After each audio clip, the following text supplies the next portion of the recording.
Let's talk for a second here about Liam McNeely. According to Paul Biancardi of ESPN, the 5-star shooting guard, highest ranked uncommitted player in the 2024 class, he has scheduled a visit to UConn. He's also been in contact with John Calipari in Arkansas. He has no other visits scheduled. Apparently, according to different reports, Kentucky has reached out to this kid. Things seem to go well. I don't really know if that means anything unless we see Kentucky actually get this kid to take a visit. Until that happens, I'm a little skeptical about where Kentucky stands here.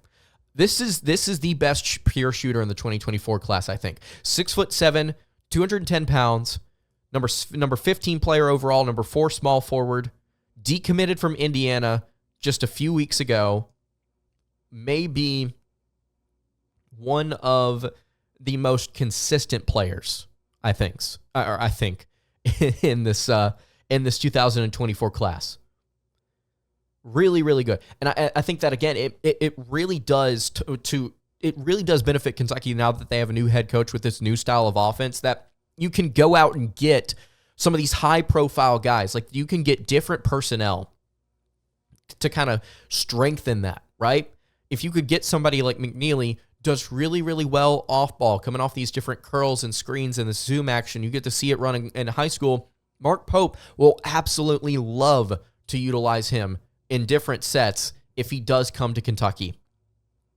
And he would be effective. I think he would be very effective. To put somebody like him in Brea in the lineup would be phenomenal. Now let's discuss this here. Let's back this up for a second. If you have such a good shooter like Brea, or have such a good shooter like McNeely, you need somebody like Osabor as well to be the facilitator. And Ali Khalifa, you need somebody at that 4 or 5 spot that can pass the rock around. And that's why I think if Kentucky is able to get 2 of these 3 guys, or even you could throw Shepard in there as well. If they can get 2 of the 4 guys to come to play at Kentucky, if they can get Shepard back and Osabor, those 2 would be phenomenal. If you can get Brea and Osabor, that would be great. If you can get McNeely and Osabor, that would be great as well. Kentucky, I think, is looking at all of these different options. It's going to take them a little bit of time to kind of process through and decide which kid they want. But I really do hope that they get somebody like McNeely on campus here soon to kind of feel better about where he's at with their recruitment. I really do hope that they can get somebody like Brea to get on campus to pair with someone like a Khalifa or an Osabor, or even an Amari Williams out of Drexel, who we've already talked about on the show. Kentucky's got options right now. They need to go and execute. If they see a guy they want, they need to pursue him and try and get him here. Best pure shooter, Kentucky has contacted him. UConn, Arkansas in the mix. I don't think he's going to Kansas with the way that they've been recruiting the portal recently. I don't see enough roster room there for him to logistically make a move. I think that he would be buried on that depth chart, quite frankly, or at least not getting the minutes he deserves. So that's how I stand. That's where I stand with Liam McNeely. Just pause to take a drink here. All right, so we talked there for a second about a listener that does not have a ton of optimism about Mark Pope, because he doesn't know if he can come and have success here, because he doesn't really have a ton of experience, and the 2 schools that he's been at are just not that great. So he essentially asked me, when I was talking about different coaches that have had success in similar spots, okay, is this cherry picking? Or is this true for all of history? What are we dealing with here? So I decided to do a little bit of research. When it comes to blue blood programs and their inexperienced, quote-unquote, inexperienced hires. I'm going to pull this up here real quick. I've got this on my phone, and I've got this as well on my computer, because I've got some things I want to read off my phone as well. I decided to take a look at what every single blue blood has done with inexperienced coaches since the 1980s. So we're looking at a 40-ish year sample size here. If you're wondering, well, which programs qualify as blue bloods, Duke, Kansas, Kentucky, North Carolina, UCLA, Indiana, a fringe one in my opinion, but we included them. And then you can also put in there Villanova and UConn. And it could be argued that Villanova doesn't belong there, but I think they're a strong program recently, and I think they should be somewhere in this conversation. So what has every single team done with inexperienced coaches? Well, there's 16 coaches that I think would qualify as being inexperienced, having not a ton of college experience, at period, not having a ton of assistant coach experience, whether that be in the professional level, whether that be in college, or just simply somebody that has never / barely coached at the collegiate level. So let's go over this real quick. We'll start with Kansas. Kansas, their only inexperienced hire in this stretch here, around the 1980s, 90s, up until today, was Roy Williams. Roy Williams was hired at Kansas in 1988 after 10 years as an assistant at North Carolina. He had never coached a game. He ended up going 481 and 101, so an 80.5% winning percentage, 2 national title game appearances, 2 Final Fours, 4 Big 12 regular season titles before moving to North Carolina. And we know what he did there. Multiple national titles, one of the greatest coaches of all time, one of the winningest coaches of all time at UNC. So Roy Williams, I think it's safe to say with Kansas that their only inexperienced hire that they've made turned out to be pretty good after being an assistant at UNC for 10 years. Never coached a game. North Carolina's got a few. Let's talk about UNC here for a second. Hubert Davis is the most recent addition to the inexperienced transfer portal collection in UNC. He was hired after 9 seasons as a North Carolina assistant, had never coached a game. 3 seasons in, he's 78 and 31. He has 1 national championship game appearance in 3 seasons. Wouldn't call Davis a bust. They're recruiting well. He's only 3 years in. Give him some more time. I think that Davis will be good. I don't think he's a bust. I certainly don't think you could classify him anywhere near that, considering just how early he is into his head coaching career. He's doing pretty good for himself, I think. UNC's been pretty good. Now, this year will definitely be telling with the loss of R.J. Davis and Armando Bacot, but that's yet to be seen. Bill Guthridge. Bill Guthridge is a name that you might remember from the 90s.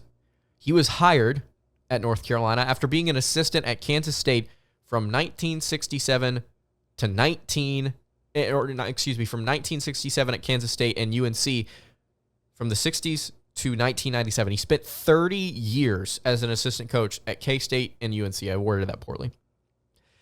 In 3 years at North Carolina, Guthridge, after 30 years having never coached a game officially but being an assistant, went 80 and 28, and he had 2 Final Fours in 3 seasons before retiring because he was old and said, "I'm out." He resigned. He wasn't doing poorly. He had a Final Four, a tournament appearance, and then another Final Four, and then said, "Okay, cool, I'm out." I wouldn't say Guthridge is a bust. He just spent too much time not as a head coach. And we get to our first actual bust here. Matt Doherty, hired after being an assistant at Davidson in Kansas from 1989 to 1999. He was a coach at Notre Dame for 1 season before being hired at North Carolina in 2000. He went 53 and 43, had 1 NCAA tournament appearance, and resigned after 3 seasons. This is the only bust that I have for North Carolina. Outside of that, they've not made an inexperienced hire. So we have one right now that I would say is a true bust. Indiana. Literally everything Indiana has done since Bob Knight has been a whiff, in my opinion. But let's look at the 2 inexperienced coaches.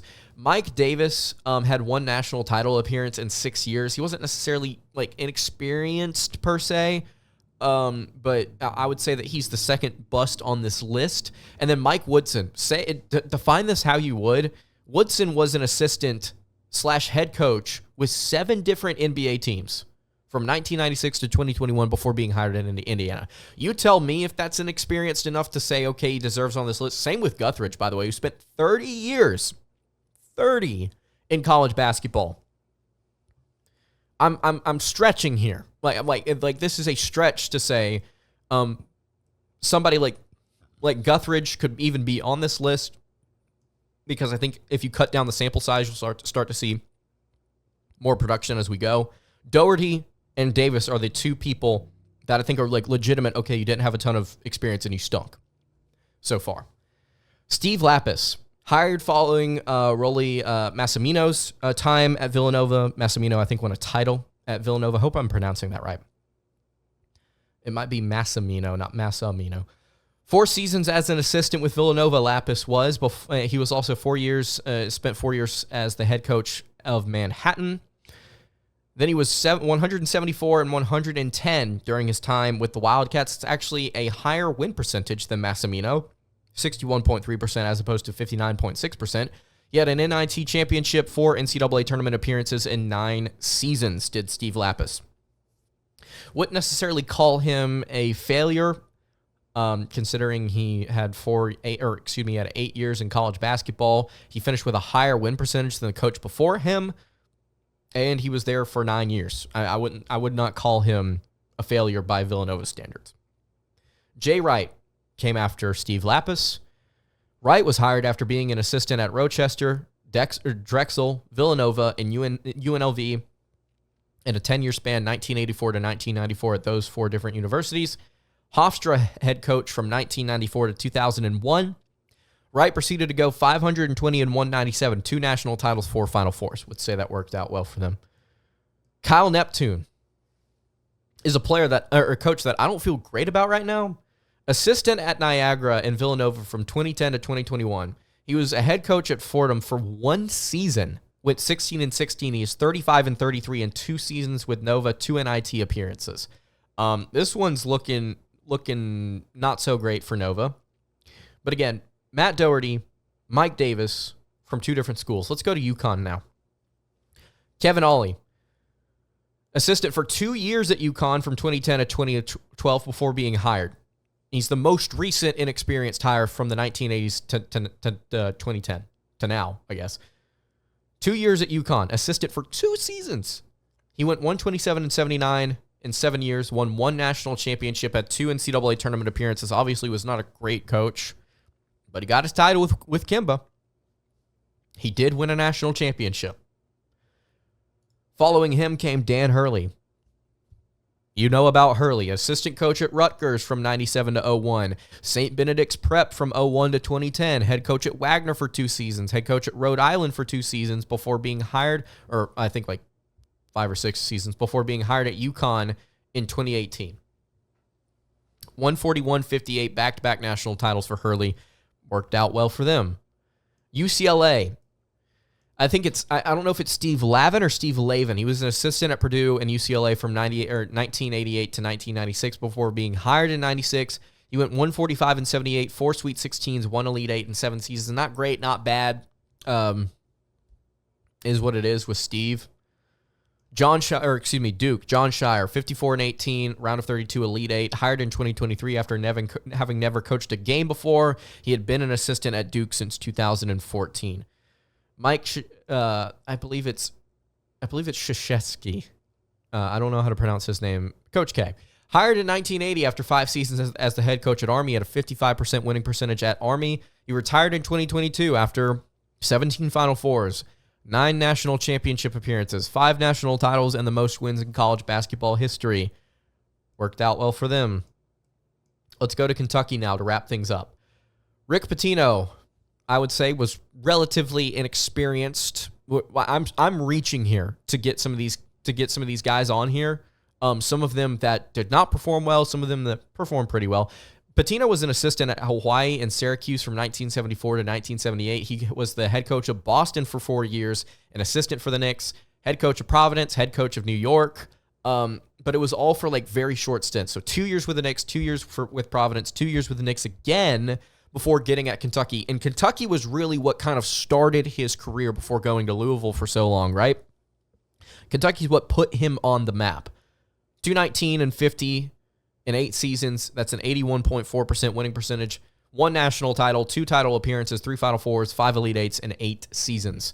Pitino had only coached at the collegiate level for 6 total seasons, and it was at Boston University in Providence. And then he won a national title.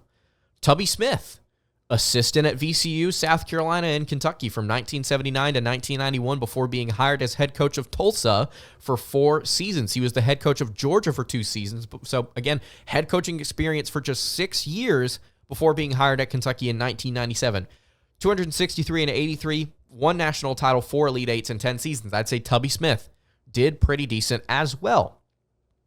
And then the final bust we have here, Billy Gillespie, you know him, assistant at Texas State. 4 different high schools, JUCO, Baylor, Tulsa, Illinois from 1982 to 2002. That's a long time to be an assistant. Head coach at UTEP from 02 to 04. Head coach of A&M, Texas A&M from 04 to 07. He was 70 and 26 in those seasons at A&M. And then he was 40 and 27 at Kentucky from 07 to 09. 1 tournament appearance in 2 seasons. So Gillespie, I would say Gillespie, Mike Davis, Matt Doherty are the true busts here. So let's review. Of the 16 coaches that we talked about, 16 total coaches, 3 of them were busts. 7 of them won a total of 12 national titles. 9 of them made a national title appearance. 3 of them are in their first 3 seasons on the job. 1 of them went to another program and won titles there. 1 of them retired after 2 Final Fours in 3 years because he had spent 30-plus years as an assistant. 1 of them has just won back-to-back national championships. Again, 3 of them were total busts. 2 of these coaches coached and won titles at Kentucky. Again, we're stretching to make this list as long as it is. But if you want to talk about inexperience being a head coach at the collegiate level, I think all of these guys fit the criteria. And most of them found varying degrees of success, and 9 of them went to a title game. I think Kentucky and Mark Pope, if you're looking for positivity, guys, if you're looking to be excited, it's a pretty solid chance that Kentucky, with their resources, makes Mark Pope into something special, or he turns Kentucky into something special again. We'll see what happens.